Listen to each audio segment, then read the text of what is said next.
Hey guys, welcome back to the show. Today I'm going to show you how to use the Hasselblad Super Wide, the SWC, as you can see in the manual here, and this is how it came out, Super Wide C, I guess compact for C. So this is a camera that came out for Hasselblad for the V series, but instead of making a lens that would mount on the Hasselblad 500V or CM or C or so on, they made their own camera lens system. So this is a camera that is stuck to a lens or a lens stuck to a camera, and that is because this lens is extremely wide. It's a Biogon 38mm, and it's not retro focus, so it doesn't need to have a mirror. So that way it's much nicer of a lens. There's less compromises due to that space that you need to cover. So let's go through the body itself. It doesn't have too many parts to it, so we're going to be pretty fast. First of all, lens hood, you can take it off. And the lens hood's obviously like a thing that you would get after, but you can see that this lens hood has a 38mm Hasselblad. That is because this lens is a 38mm lens. This uses filters that don't go screwed in. Actually, you can screw them in, I'm guessing. I've never screwed in a filter. I use the filters that are drop in, and then this hood holds them in place. This is a special system for Hasselblad that happened with this camera. Some lenses have it in the Hasselblad system. So the lens doesn't come off. Like I said, it's a 38mm f4.5 Biogon, and it's made by Carl Zeiss with multi-coating in this case. This silver one doesn't have multi-coating, these black ones do. Then we have the viewfinder that just slides out from the cold shoe, and you can see this viewfinder is like a door peephole. You look through here, this is what you're going to see through, and it has this little prism. What it does is it lets you see from your eye point the bubble level to level the camera.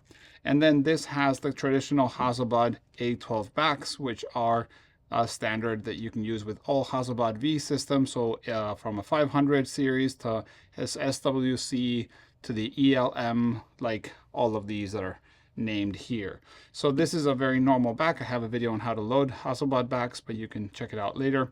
But let's go to the body. Nothing else in this body comes off as is now. So it's a lens that is very close to the flange distance, basically where the film plane is, and that is why it's such a good lens, because they didn't have to do any special compromises to achieve the extra space on the mirror. So this is basically a mirrorless camera per se. No mirror there.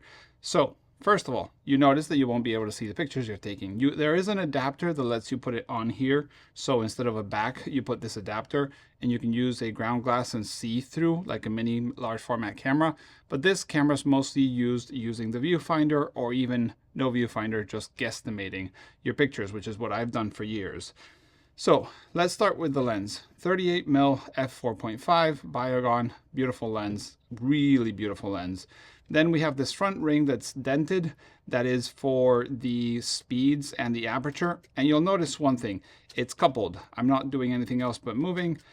Aperture and shutter speed are coupled, and those are coupled in EV values. If you look to your right in these red numbers, there's a little arrow. This has basically all the EV values. If you're metering light with an EV light meter, you put that there. And then you got your matches in different shutter speeds and apertures. Then on the left, we have in green the slow speeds. So bulb, 4, 8, 15, 30, and 60 seconds. This means that you need a tripod, cable release, and so on. Then you have your flash sync, you have your X and M flash setting, which obviously nowadays it's all X, and the V is for like a timer, self-timer kind of thing with this little lever here. Then we have basically the point where we are matching our aperture, so this silver white line, and then we have our depth of field preview, which is basically those red lines that move. This is giving you the distance where your hyperfocal focusing basically will be there. And then we have the focusing ring, which is this second dented one, which goes all the way down to like 0.3, a little past, and then it goes all the way to infinity. And as you can see, the lens comes in and out as you're doing the focusing. Then on the body itself, we have a cold shoe, bubble level, basically cable release, a screw in here, but also your shutter. And then you have an advance for next frame and cocking the lens. And then you have the normal shooting and the time shooting, which means that when we press the button, it stays depressed. So we have to move it there. That is for long exposures and similar, basically T for time. Then on the sides we have a strap and strap lug. This side is really annoying because it hits with the advance because the camera is so thin. They had to make some compromises. This one is telling you if the camera's being shot or not. Right now it's not shot. Now it's shot and you can advance. I can't really show you, but now it's white. And that means that this and this, the back and the body, have to be white to talk to each other, or red and red. If something is off, then you're going to have some problems, double exposures, no exposures, etc. Then we have the connectors for the back, which basically connect the back here and the feet on the bottom. Then there's an old flash socket here, which we kill here at work. So this doesn't work anymore. You can even put some gaffer tape and the name Super Wide C. On the bottom, we have our tripod screws, big and small. This is in Imperial, I never know, 3/8 and whatever. And then we have our dovetail Hasselblad quick release. This is common to all Hasselblad cameras, at least in the V system, as far as I know. And it uses a quick release, like dovetail kind of system. You can basically see it there. This is really useful for shooting quickly and mounting and unmounting from a tripod. Then in use, you've noticed this little lever here. This lever, what it does is disengage those shutter speed and aperture from the camera. So you can see when I pull it back, now I can move only one of them. When I find my combination, I can let go and then play with the combinations together. So this is a really useful system. It was disregarded after in the CF series. I still kind of like it, but I guess some people don't. Then, if we want to take a shot, let's act it out. So we can go and say it's Sunny 16. We have an ISO 400 speed film. So we're going to go for 16 shutter speed and 500th. And that means we have a combination of f16 500th, which is max shutter speed. This is a leaf shutter, which is syncing at all speeds with flash, just in case you needed to know that. And you can also do f22 250. There's no other shutter speeds you can do because it's super steady. So imagine you lower your ISO. We go for an ISO that maybe is Fp4 125. Now you have more. So to shoot, all we have to do is basically choose the aperture and the speed we want. And then we focus. Let's say this subject is, and depending on the camera you have, it'd be in meters or in feet. This one's in meters, somewhere in feet. So let's say our subject is at 1 meter. We're nail focused there, but we also want some foreground and background being focused. So now we have from 0.7 to 2 meters, everything should be focused or focused enough. So now we would just take a shot and now advance to the next frame. Obviously you need your back on. I'm not going to do that with the back because I have no film here. It's not going to really do much. But then there's other things we can do. For example, like I said, time, so which is the T. Let's say we're going for like a 1 second shot and we want to have no issues of the camera doing anything weird. We can put it to the time. We can press our shutter. Sorry.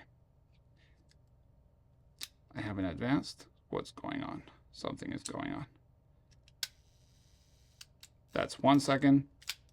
Put it to T. You see, I can let go and it doesn't uncock. You can actually hear it leaving when I push it. Now it lets me advance.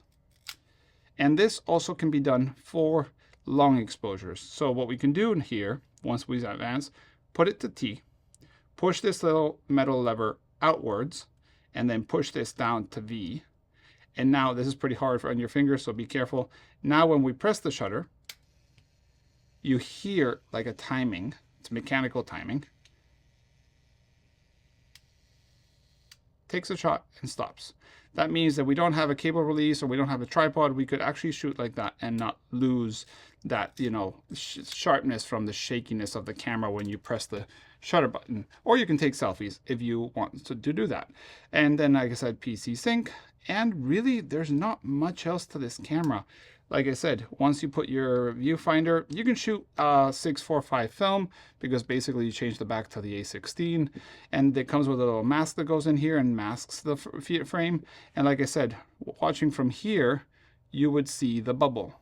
I don't know if you can see that on the camera. It's pretty hard to see. Oh, it's almost seeing.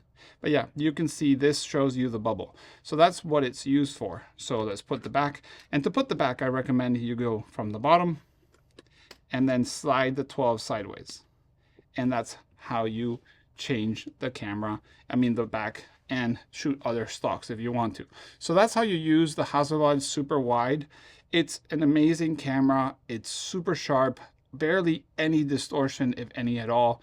It's my favorite wide camera that I use, and it shoots, like I said, 6x6, 56x56 millimeter frames. And there's a few things that, like, if you're very close focus, you should think of parallelism because you're not looking through the lens, and that's all in the manual.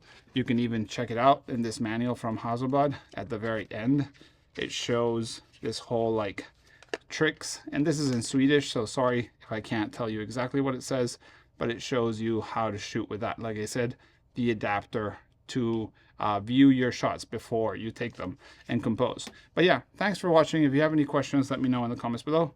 See you in the next one. Bye.